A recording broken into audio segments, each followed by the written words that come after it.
지금 마태복음이라고 하는 책은 제가 어저께 다시 한번 마태복음의 근거 내용을 얘기했습니다. 근거에 세 가지 얘기했죠. 첫 번째는 유대인을 대상이다. 두 번째는 유대에 대한 이해가 있어야 된다. 문화가 있어야 된다. 기억나시나요? 기억나시죠? 예, 이거 정리되었어요. 그러니까 유대인이 독자라는 건 유대인 독자. 그래서 유대적인 배경과 이해가 없이는 마태복음에 대한 이해를 전혀 될 수가 없다라는 겁니다. 그러니까 우리 식으로 말하면 마태복음의 저자는 성도들을 향하여서 썼다 그 말이에요. 믿지 않은 자를 향해 쓴 게 아니다 그 말입니다. 신약으로 얘기하자면. 아멘? 그게 중요해요. 그러면 여기 가면 10처녀가 나오는데 10명의 처녀는 우리 신약식으로 말하면 성도도 아니다. 그렇지. 이게 중요한 거예요. 이게. 여기서 5명은 기름이 준비가 안 돼 있고 5명은 기름이 준비가 된 사람. 그래서 오늘 포인트 설교 제목이 뭔가 하면 등과 기름 이렇게 분리시켜놨습니다. 제가 등과 기름. 그럼 등은 뭐고? 오년티 말고 등은 뭐고? 오시고 말하면. 네? 등은 형식인 거고. 이해되겠어요? 기름은 내용인 거지. 이거 우선 잡고 가셔야 돼요. 그럼 등이 어떤 뭐냐? 신약시로 말하면 오해하지 말고 드세요. 이건 하나님의 사랑 방식이에요. 그러니까 여러분 식으로 말하면 예배라 할지 11조라 할지 헌금이라 할지 여러 가지 여러분이 알고 있는 종교 행위들 그것이 등이다 그 말이에요. 기름이 뭐예요 그러면? 이웃사랑. 이웃사랑. 하나님의 사랑의 어떤 우리의 예배 형식이 이웃사랑이라는 내용으로 드러나지 않으면 천국을 못 간다 그 말이에요. 본문 내용 그 내용이 안에서 얘기한 거예요. 그러면 기름이 무엇인지 알아야 되는 거거든요. 그래서 이것 때문에 뭐가 나오는가 하면 이런 겁니다. 제가 이런 얘기가 참 조심스러운데 오해가 없이 여러분 잘 소화하셔야 돼요. 예. 신앙이라고 하는 것은 큰 두 축이 있어요. 성경에. 첫 번째 구원이라고 하는 구원. 뭐에 관한 거? 구원.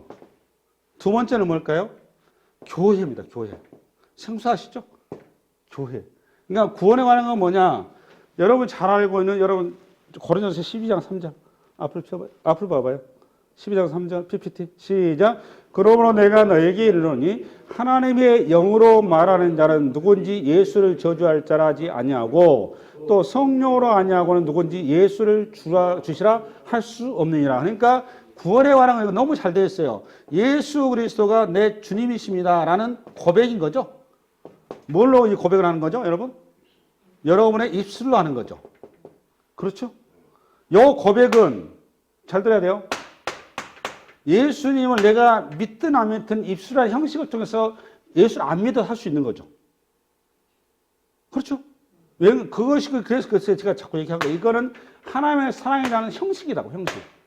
이 구원에 관한 건 수도 없이 우리가 들어갔기 때문에 구원에 관한 내용이 뭐냐? 교회에서 소위 말하면 이제 예배랄지, 봉사랄지, 여러 가지 신앙의 여러분이 알고 있는 그런 형태다 그 말이에요. 그러니까 요거는 굉장히 잘 돼 있어요. 우리 한국 교회가. 여러분이 잘 돼 있잖아. 익숙해 돼 있잖아요. 근데 뭐가 안 돼 있죠? 이게 전혀 안 돼 있습니다, 이게.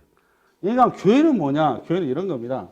교회라고 하는 것은 여러분 골로새서 그는 몸이 교회의 머리시라 그가 근본이시오 죽은 자들 가운데서 먼저 나신 이시니 이는 친히 만물의 으뜸이 되려 하십니다. 그러니까 우리 예수님께서 교회에 뭐라는 거예요? 머리. 이게 중요한 겁니다.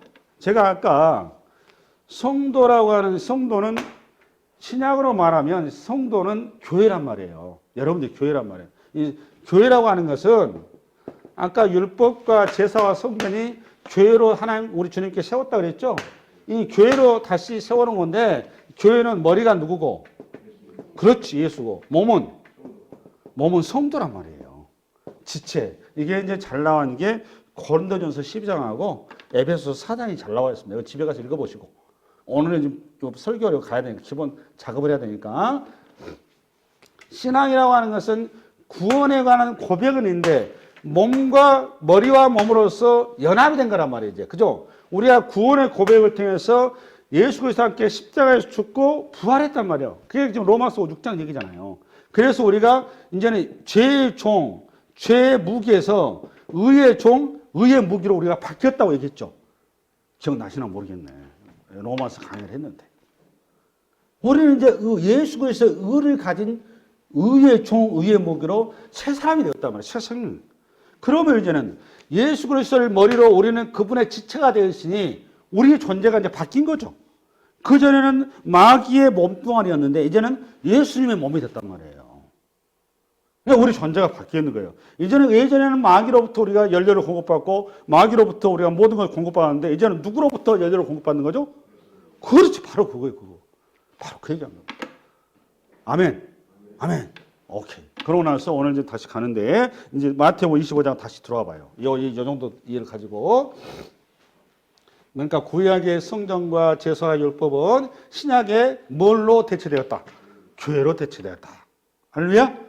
예. 그래서 우리 지금 요한복음은 이 성전을 헐라 내가 사흘 만에 이렇게 그 성전은 당신의 몸을 얘기한다고 분명 주님이 말씀하시잖아요. 그러니까 성전이 누구에 대한 그림이었을까? 우리 예수님. 할렐루야? 예. 그리고 또 하나. 그 다음에 유대인들의 결혼 제도를 좀 이해를 하셔야 됩니다. 결혼이 뭐냐 하면 유대인들은 크게 이제 두 번인데 정원식이라는 게 있고 그 다음에 결혼식이라는 게 있어요. 근데 이거 정원식을 이제 그리고 우리 예수님 탄생에 누가 보면은 요셉하고 정혼한 후 이렇게 편 나오죠? 그냥 약혼식으로 우리는 이제 이렇게 이해하기 쉬운데 우리의 약혼식하고는 성격이 많이 틀려요. 유대인들의 정혼식은 계약서입니다. 계약서. 정식으로 계약서를 써요. 무슨 계약서인가 하면 이 사람과 이 사람은 반드시 혼인을 해야 된다는. 그러니까 요거는 깰 수 있다 없다? 깰 수 없는 거예요. 그러니까 실질적으로 이 사람 두 사람은 부부가 돼버린 겁니다. 법적인 부부인 거예요. 이때부터. 근데 중요한 거는 1년 동안 같이 한 몸을 이루는 합방식을 안 하는 겁니다. 그게 정혼식이고 그 다음에 정혼식 이후에 이제 1년 동안 뭐 하느냐. 여자는 남자 집안의 가문과 만나는 문화를 위해서 계속 남자 집안에 가죠. 그러니까 예전에 남자 사진, 예전에 어떤 뭐 여러 가지 어떤 현 남자를 만나기 전에 모든 것들을 정리하는 시간을 갖는 거예요. 이제는 오로지 이제 자기 남자가 정해졌으니 그 남자의 집안과 그 남자의 생각과 그 남자의 가치를 배우고 익혀서 한 몸을 준비하는 거. 이게 정혼식입니다. 정혼식으로. 그러고 나서 1년 후에 이 사람 남자는 뭐냐? 이제 자기가 아내를 데리고 살아야 되는 거니까 자기가 살 집을 짓는 거예요. 1년 동안. 그럼 이 집들은 비용이 또 있잖아요. 비용은 누가 되고? 아버지가 되고. 이 짓는 거는 본인이 하고. 그러다 보니까 이 집이 완성이 되는 그 최종적인 우리 지금 준공 허가증은 누가 내는 거예요? 아들이 결정하는 거예요? 아버지가 결정하는 거예요? 돈 준 사람이 결정하는 거예요. 아버지가. 그래서 대충 이때쯤 되면은 아들한테 이쯤 됐다 아들아 이제 신부를 데리러 가거라 이렇게 한다면. 그래서 그 말을 우리 주님께서 종말할 때 얘기할 때 그 때와 시는 아버지의 소관이요 그 말이 여기서 나온 거예요. 정리되셨죠? 그 때와 시는 당신 결정이 아니 권한이 아니다. 누구 권한이다? 하늘의 아버지 권한이다. 그게 유대의 결혼식에서 나온 겁니다. 이게. 이해되셨죠? 네. 그러면 이 남자가 이제 신부를 데리러 가면 우리 식으로 이제 함을 가지고 가잖아요. 가면은 유대인들도 결혼식 언제 한다? 주간에 한다? 야간에 한다? 그렇지. 밤에 한다. 그 말입니다. 이게 또 이해가 돼 있어야 돼. 이 사람도 밤에 결혼식을 해요. 동시에 이 함을 가지고 신부집에 데리러 가는데 신부집에 가면은 초저녁에 도착할 수도 있고 또 중저녁에 도착할 수 있고 야밤에 도착할 수 있고 새벽에 도착할 수도 있어요. 그러면 요 도착하는 시간이 일정치는 않아요. 대체적으로 많이 지체된다고 그럽니다. 이제 뭐 지참물에 대한 시비거리도 있고 그다음 우리 시골에서 그 고약 결혼하면 예전에 우리 저 결혼할 때만 해도 함 들고 오면 이렇게 담배 하나도 이렇게 뺏으려고 이렇게 버틴단 말이에요. 그러니까 신랑 그 신부집에 들어가기가 만만치 않아요. 그러니까 그만한 시간 지연되겠죠? 바로 그 얘기를 한 겁니다. 그 얘기. 오늘 여기가 오늘 25장에 보면 25장 봐보세요. 25장. 우리 한번 그 4절 시작. 실기 있는 자들은 그릇에 기름을 담아 등과 함께 가져갔더니 신랑이 더디옴으로 다 졸며 잤어요. 이 말이 그 말이에요. 더디오며 다 졸며 잔다 그 말이에요. 그러니까 여기 지금 오늘 본문에 나오면 열처녀가 있죠. 열처녀가 이 사람들이 5명은 자고 5명은 깨어 있는 거죠. 앞으로 가보세요. 앞으로 보라고 앞으로. 5명은 자고 5명은 깨어 있는 거죠. 다 조는 거죠. 이게 중요한 거예요. 그러니까 깨어 있다 이 말은 생물학적인 걸 얘기하는 게 아닙니다. 그러면 졸음이다 그 말은 이 사람의 일상의 삶을 산다 그 말이에요. 일상의 삶 가운데. 이게 중요한 거예요. 그 다음에 또 하나. 오늘 지금 등이 있고 기름이 있는데 이 등은 지금 다 있는 거죠? 10명이. 요 기름을 준비할 사람이 신부입니까? 처녀입니까? 요 중에 신부의 처녀예요. 기름을 준비할 사람이. 이게 중요한 거는 신부가 아니라는 게 중요합니다. 누구라는 거? 처녀입니다. 그러니까 신랑과 그 일행이 함을 가지고 오게 되면 저녁에 온다고 그랬죠? 그 올 때 어둡잖아요. 신부 집에 불을 밝혀주는 그 등이다 그 말이에요. 그래서 결혼잔치가 며칠 가느냐? 7일 동안 진행이 되는데 그 등이 밝혀지려면 늦게 오니까 일회용 가지고는 안 되겠죠. 그러면 어떤 사람은 초저녁에 올 수도 있고 어떤 사람은 12시에 올 수도 있고 그다음 어떤 사람은 또 새벽에 올 수도 있기 때문에 이거는 누구도 모르기 때문에 충분하게 기름을 준비해야 되기 때문에 기름통이란 말이 그래서 나온 거예요. 그럼 여기 5명의 이 처녀는 들러리 처녀 5명은 기름을 그냥 그 심지에만 들어갈 수 있는 기름 등에만 있는 거고 나머지 5명은 별도의 기름통이 준비되어 있다 그 말이에요. 정리되어 있어요? 아멘. 이게 중요해요. 그러면 여기서 이제 질문이 들어가는 거. 오늘 핵심적인 포인트는 뭔가 하면 이 5명의 기름을 준비한 처녀와 기름을 준비한 5명의 처녀의 차이가 무엇인데 핵심적인 그 구별은 결국은 기름을 있느냐 없느냐 이 차이인 거잖아요. 또 하나 핵심이 뭐냐. 그럼 이 기름을 그 야박하게 우리 가다가 가는데 우리 동호한테 오늘 설교 쭉 얘기하라고 했더니 어느 정도 대충 잡았는데 나한테 하는 말이 아빠 어떻게 이게 야박하게 기름 그거 좀 빌려주면 되지 안 빌려줘가지고 자기들만 쏙 들어가? 그냥 우리 주님이 또 올 때까지 기다려주면 안 돼? 뭐 이렇게 야박해 이렇게 얘기를 하더라고요. 우리 딸이 우리 아들내미가 아주 현실적인 얘기를 했어요. 예, 근데 이 부분은 또 여러분 이해를 하셔야 돼요. 이것이 왜 그게 불가능한지를 이해를 하시려면 교회가 무엇인지 이해하면 오늘 설교 중에 그걸 여러분이 이해를 가지고 끝날 때쯤에는 이래서 이 기름이 나눠질 수 없는 거구나라고 여러분이 해석을 할 줄 알아야 된다는 말이에요. 그거는 지금 내가 답을 안 주고 오늘 본문 설교를 해줄 거예요. 그러면 오늘의 기름에 관한 것이 그럼 이제 이렇게 나오는 거죠. 잘 따라오셨죠? 재미있죠? 재미없는 분이 한 분 계시네요. 분위기가 썰렁한 분 계세요. 그러면 안 돼요. 저 이거 준비하느라고 되게 힘들었습니다. 여러분 저를 봐서라도 졸지 말고 잘 들으세요. 봐봐요. 그러면 결국은 요제는 기름인데 이 기름에 대한 해석을 이 역사의 그 신학자들의 이제 보니까 초대 이제 오레게안 교부가 있습니다. 이분은 기름을 뭘로 받는가 하면 선행으로 봤어요. 선행. 그 다음에 그 루터 있죠. 종교개혁의 단초 루터. 이 루터는 요 기름을 믿음으로 봤어요. 믿음으로. 네. 그 다음에 또 이제 이름 없는 어떤 분은 이걸 뭘로 봤느냐? 이거 성령으로 봤더라고요. 성령으로. 그럼 이게 또 여러 가지 볼 수가 있겠죠. 기름에 대해서. 여러분은 기름이 뭐 같습니까?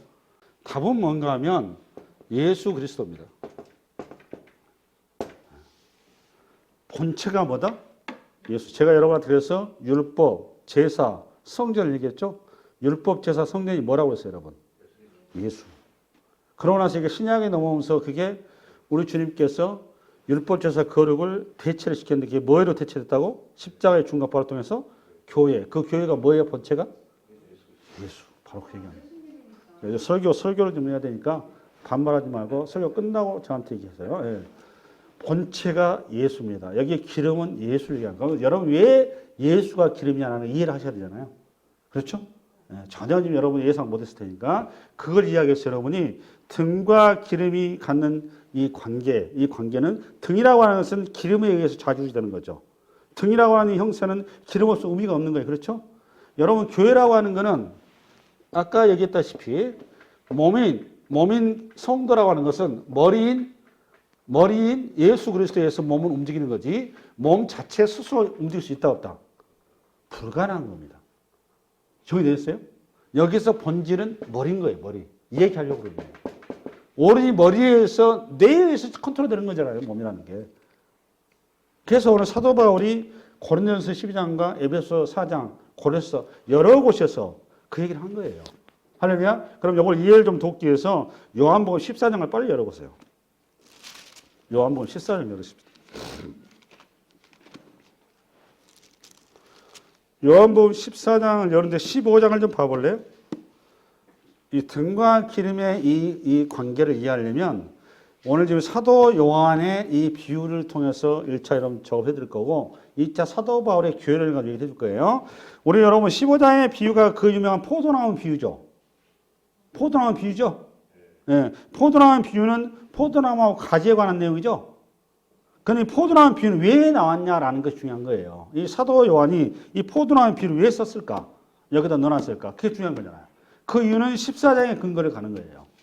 14장의 거를 보완하고 이해를 시키기 위해서 포도나무 비유를 쓰는 거예요. 그럼 14장이 뭐냐? 14장 가다 뭐 같아요? 우리 주님께서 이제 장차 십자가에 당신이 제물이 되신 다음에 승천하신 후에 당신의 그 사역의 자리를 대신할 이 흔들리고 있는 제자 공동체 향해서 걱정하지 마라, 염려하지 마라. 나보다 더 다른 보혜사가 온다라는 거잖아요. 그게 누구죠? 성령. 그 성령이 지금 함께 있을 것이다. 그 얘기하는 거예요. 그 관계를 성령과 우리의 관계, 예수님과 제자들의 관계, 이 관계를 설명해 놓은 거라고. 그게 포도나무 비유예요. 그러면 성령이 어떤 성령이었나? 여러분, 성령 어떤 거 우리가 보겠습니다. 16절. 시작. 16절 시작. 14장 16절이에요.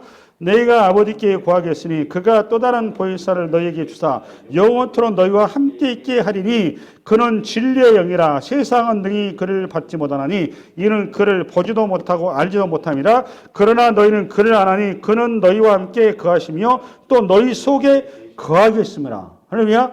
그럼 이 성령이 하는 일이 뭐느냐? 여러분 26절이에요. 26절 보혜사 성령이 나오죠? 25절부터 나오죠? 25절부터 시작. 내가 아직 너희와 함께 있어서 이 말을 너희에게 하였거니와 보혜사 곧 아버지께서 내 이름으로 보내신 성령 그가 너희에게 모든 것을 가르치고 내가 너희에게 말한 모든 것을 생각나게 하리라. 이게 포인트입니다. 이거. 그러니까 예수님의 사역을 대신한다 그 말이죠. 그럼 성령을 다른 말로 뭐라 표현하냐? 여러분 사도행전. 성령이 아시아에서 말씀을 전하지 못하게 하시거늘 그들이 부르기아와 갈라디아 땅으로 다녀가 무시아 앞에 이르러 비두니아로 가고자 했을 때 예수의 영이 허락하지 아니하시니라. 그러니까 성령이 보니까 무슨 영? 바로 그거예요. 바로 그거. 그러니까 신약에 나온 여러분이 성령 하는데 그 성령이 누구다고? 바로 그 얘기한 겁니다. 그 얘기. 그러니까 저와 여러분이 성령이 아니고서는 예수를 주로 신할 수 있다 없다? 없다. 그게 여러분 고린도서 12장 3절 말씀이었어요. 그 고린도서 12장이 뭐냐? 그 유명한 교회론이에요. 그게 고린도서 12장으로 점프해서 시간 없으니까 12절. 시작. 몸은 하나인데 많은 지체가 있고 몸의 지체가 많으나 한 몸인과 같이 그리스도도 그러하냐. 그리스도가 그러니까 우리를 몸으로써 우리를 껴안고 있는 거예요. 당신이 머리가 돼서. 이게 하나 돼 있다. 이게 중요한 겁니다. 뭐가 돼 있다? 하나가 돼 있다. 둘이 아니다 그 말이에요. 이게 포인트예요. 아멘. 요 얘기를 13절 시작. 더 우리가 유대인이나 헬라인이나 종이나 자유나 다 한 성령으로 세례를 받아 한 몸이 되었고 또 다른 한 성령을 마시게 하셨느니라. 이게 포인트. 이게 왜 중요한가 이런 거예요. 여러분 그 창세기에 보면 아담과 하와가 주님으로부터 창조함을 받죠. 하와가 창조함을 받은 다음에 아담이 하와를 보자마자 기가 막힌 그 감탄스럽게 터뜨렸잖아요. 뭐라고 그랬죠? 내 살이요? 자기의 살이요 자기 표라고 그랬단 말이에요. 그걸 한 몸이란 말이에요. 이 나체 사진으로 오는데 우리가 봐도 분명히 틀린데 자기 딱 보니까 자기 딱 자기야. 아담이 하와를 보면 딱 자기더라고. 내 살 중에 살이요 내 뼈 하나됨이다 그 말 하나됨. 그것처럼 하나님과 우리가 하나 되었다 그 말이에요. 하나 되었는데 중간에 죄가 들어와서 분리돼서 둘이 돼버린 거죠. 그러니까 죄가 들어오자마자 아담과 하와가 바로 아담이 뭐라고 했으니까 저 여자 이랬단 말이에요. 저 여자가 이렇게 나오죠. 분리되었다 그 말이에요. 그런데 우리 예수님께서 그 분리됨의 근거가 되어 기초가 됐던 죄를 십자가에서 제거하자마자 성령 안에서 우리가 어떻게 됐다고? 하나로 회복이 되었다 그 말이에요. 이게 중요한 거예요. 그게 몸과 머리로 하나 된 우리의 새로운 정체성이라는 말이에요. 아멘?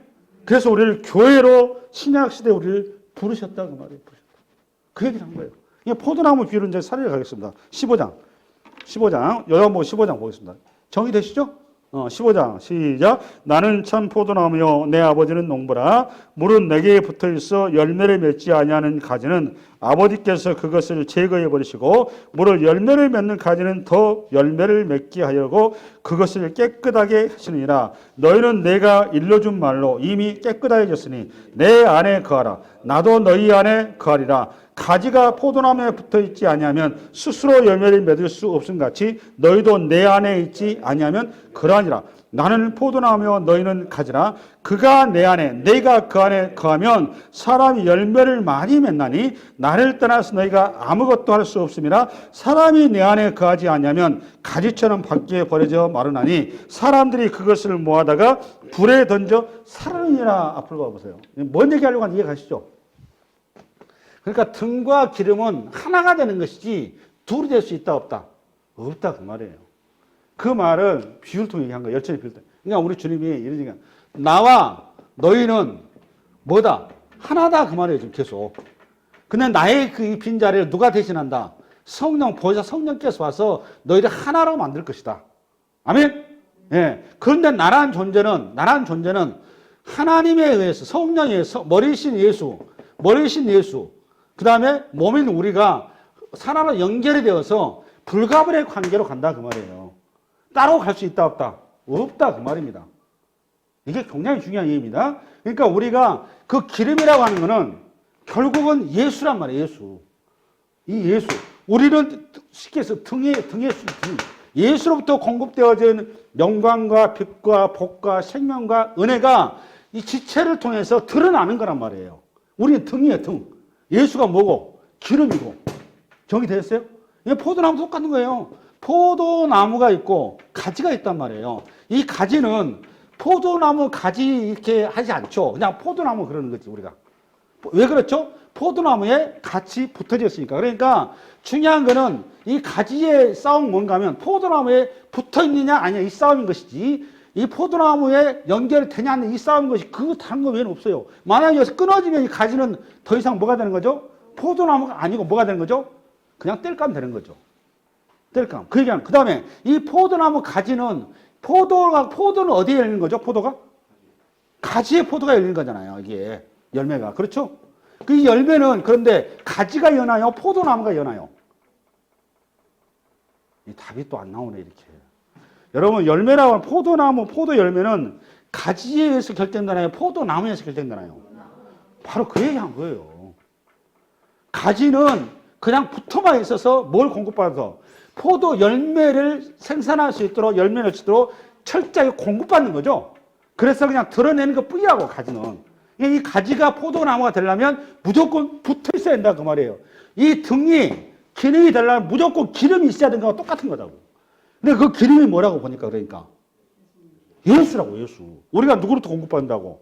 예수. 예수로부터 뭘? 생명을, 평안을, 기쁨을, 복을, 신령한 것을 저와는 모든 것을 공급받기 때문에 그 예수 그리스도로부터 공급받는 그 모든 것들이 여러분이라고 하는 손을 들어서 발을 통해서 우리의 지체들을 통해서 그 명령하는 그대로 예수 그리스도가 드러난다 그 말이에요. 드러난다. 정리되겠어요? 그게 열처녀의 비유의 포인트라고 그게. 그럼 열처녀에 비해서 그 열처녀가 다섯 처녀는 누구와 연결되어 있다는 거예요 지금? 바로 그 얘기한 거예요. 근데 서기관과 바리새인들은 예수님과 연결됐다 안 됐다? 그 얘기한 거라고 그런 거. 그러니까 교회에 오면은 많은 이렇게 성도들이 있지만 그 중에는 예수님과 연결된 사람이 있고 연결 안 된 사람이 있다는 말이에요. 그 얘기한 거예요. 우리 행위로 구원받는데 얘기하려고 하는 거 아니란 말이에요. 중요한 거는 예수님과 평소에 이렇게 연결돼서 에너지를 공급받고 힘을 공급받고 의대를 공급받고 사랑을 공급받고 생명을 공급받는 사람은 그 생명과 사랑과 힘과 그 놀라운 복들이 성도들의 어떤 모습 속에 행위 속에 언어 속에 태도 속에 삶 속에 그대로 어떻게 한다? 발산이 된다. 그게 빛이고 소금이다 그 말이에요. 지금 그 얘기하는 거예요. 알겠습니까? 쓸데없이 뭐지 그 뭐야 그 열천이 그러니까 종말의 때에 무슨 뭐지 그 뭐야 마지막 날에 오실 그 시간 타임을 얘기하는 게 아니죠 보니까 그런 내용이 아니에요. 중요한 거는 우리가 그리스도로 한 몸이 되어서 하나님의 나라의 풍성함과 하나님 나라의 백성으로서 우리가 어떻게 세워져고 만들어져고 자라나고 우리가 하나님의 백성으로 온전해져 가느냐라는 싸움인 거지. 뭐 예수님이 언제 오신 날짜 오냐 이런 쓸데없는 소리 한 게 아니다 그 말. 그 얘기 비유가 아니다고. 아멘. 이걸 좀 더 구체적으로 교회론을 가게 되는데 에베소서 여러분 4장을 좀 갑니다. 평안의 매는줄로 성령이 하나 되게 하신 것을 힘써지고 이게 포인트. 그러니까 바울이 서신서마다 계속 하나됨을 요청을 합니다. 어떻게 하나됨을? 그리스도 하나됨을. 성령은 예수의 영이란 말이에요. 그러니까 우리가 구원함 받았다 그 말은 예수와 연결되었다 그 말이에요. 하나 되었다. 왜 하나가 되어야 되는 거죠? 그 예수로부터 우리가 공급받아야 되기 때문에 그렇다. 우리 스스로는 선한 것을, 생명을, 평안을, 복된 것을 드러낼 수 있고 나타낼 수 있는 존재가 아니라고요. 우리는 그 어떤 것 할 수 없는 죄악만 우리는 뽑아낼 뿐인데 오직 예수가 우리의 머리로서 접착이 될 때만이 그 에너지가 드디어 우리가 전달이 되어서 그제서야 우리가 열매, 성령의 열매로 드러난다고요. 그래서 하나됨이 그렇게 중요한 거예요. 그만해서 4절 시작. 몸이 하나요 성령도 한 분이시니 이와 같이 너희가 부르심의 한 소망 안에서 부르심을 받았느니라. 주도 한 분이시오 믿음도 하나요 세례도 하나요 하나님도 한 분이시니 곧 만유의 아버지시라. 만유에 계시고 만유를 통일하시고 만유 가운데 계시도다. 이 계속 하나라는 말이 계속 반복되는 거죠. 그만큼 중요한 거잖아요. 연결이다 그 말이에요. 연결. 관계다 그 말이 하나라고 말. 그 점프해서 시간 없으니까 우리 여러분 우리 11절부터 시작. 그가 어떤 사람은 사도로 어떤 사람은 선지자로 어떤 사람은 복음 전하는 자로 어떤 사람은 목사와 교사라고 삼으셨으니 이 말은 앞으로 가보세요. 우리가 몸으로 부름 받았으면 몸에는 여러 가지 지체가 있는 거죠. 어떤 사람은 손으로 어떤 사람은 발로 어떤 사람은 무릎으로 어떤 사람은 발바닥으로 어떤 사람은 손톱으로 이 각각에 뭐가 있는 거죠? 역할, 영어로 말하면 기능이죠. 이게 수많은 주로 공급받은 기름인 거잖아요. 이거를 손에 필요한 기름을 발한테 받을 수 있어요, 없어요? 없어요. 지금 그 얘기한 거예요. 그 말은 구원은 1대1이다 그 말이에요. 정리되셨어요? 아까 야박하게 우리 아들이 한 얘기 여기에 이해가 안 돼서 그런 거란 말이에요. 정리되시죠? 네. 어떤 사람은 선지자로 어떤 사람은 목사라고 어떤 사람은 각각의 하나님과 그러니까 오직 전부 다 손도 발도 몸도 발바닥도 멀리 있지만 결국은 누구하고 연결된 거죠? 발바닥이 머리하고 직접 연결되어 있다 그 말이에요. 따로 연결된 게 아니다 그 말이에요. 중간에 목사가 끼는 거 아니다 그 말이에요. 할렐루야. 이어서 우리가 먼저 12절 시작. 이는 성도를 온전하게 하여 봉사일을 하게 하며 그리스도의 몸을 세우라. 이게 중요한 거예요. 그리스도의 몸이지 성도의 몸이 아니에요. 그리스도의 몸을 세우는 거예요. 교회를 세우는 교회를. 그 다음에 13절 시작. 우리가 다 하나님의 아들을 믿는 것과 아는 일에 하나가 되어 온전한 사람을 이루어 그리스도의 장성한 분량이 충만한 데까지 이르리. 그러니까 앞으로 오세요. 여러분의 모습과 여러분의 태도와 여러분의 삶이 결국은 누구로 드러난다? 그리스도. 이겁니다. 정상적인 등과 기름이 준비된 사람은 기름은 예수이기 때문에 예수가 여러분 속에 시간 속에서 계속 드러날 수밖에 없다 그 말이에요. 이해되셨어요? 네. 그래서 우리 한번 14절 시작. 이는 우리가 이제부터 어린아이가 되지 아니하여 사람의 속임수와 간사한 유혹에 빠져 온갖 유혹의 풍조에 밀려 요동하지 않게 하려 함이라. 오직 사랑 안에서 참된 것을 하여 범사에 그에게까지 자랄지라. 그는 머리니 곧 그리스도다. 예수님의 그 그리스도의 형상을 우리가 자라가는 겁니다. 온전한 하나님의 형상을 우리가 회복되어 가는 거. 이게 소위 말하면 우리 구원의 궁극적인 목적이다 그 말이에요. 전도 많이 해라 무슨 봉사만 이게 아니라고요. 구원에 관한 게 아니라 내용의 본질이 뭐다? 교회로 부름받은 우리 자체의 성장과 충만함과 놀라운 복됨과 신령함과 하나로 그 놀라운 사랑으로 우리가 가득 채워져 가고 그리스도의 놀라운 빛과 소금으로 우리가 드러나게 되는 것. 할렐루야. 이어서 우리 한번 16절 시작. 그에게서 온몸이 각 마디를 통하여 도움을 받음으로 연결되고 결합되어 각 지체의 분량들의 역사야 그 몸을 자라게 하며 사랑 안에서 스스로 세우느니라. 할렐루야. 그럼 열천의 비 앞으로 보세요. 마무리. 열천의 비유에서 기름이 뭐라고요 여러분? 예수. 그 예수가 아니고서는 여러분은 스스로 존재할 수 없는 존재라고. 그 예수가 여러분이 없으면 여러분은 구원을 못 받는다 그 말이에요. 그러니까 신앙의 궁극적인 판단과 이해는 그 예수가 여러분에게 있느냐 없느냐지 다른 게 아니다 그 말이에요. 오늘 기름은 뭐다 여러분? 예수. 왜 예수죠? 예수가 우리의 모든 근원이고 원천이기 때문에 그 근원과 원천이 없이 우리는 등일 뿐이라고. 등. 껍데기일 뿐이라고. 우리 내면에는 여러분 에레미야서 31장에 남편이 되어서도 이들이 바뀌는 게 없더라고요. 그래서 진짜 어떻게 한다고? 내가 내 속에 들어가겠다. 성경이 바로 그 얘기한 거예요. 그 얘기. 이 예수가 여러분 속을 지배하고 이 한 주간 그리고 새해에는 그 예수로 여러분 내면이 가득 차는 애 바랍니다. 네, 수고하셨습니다.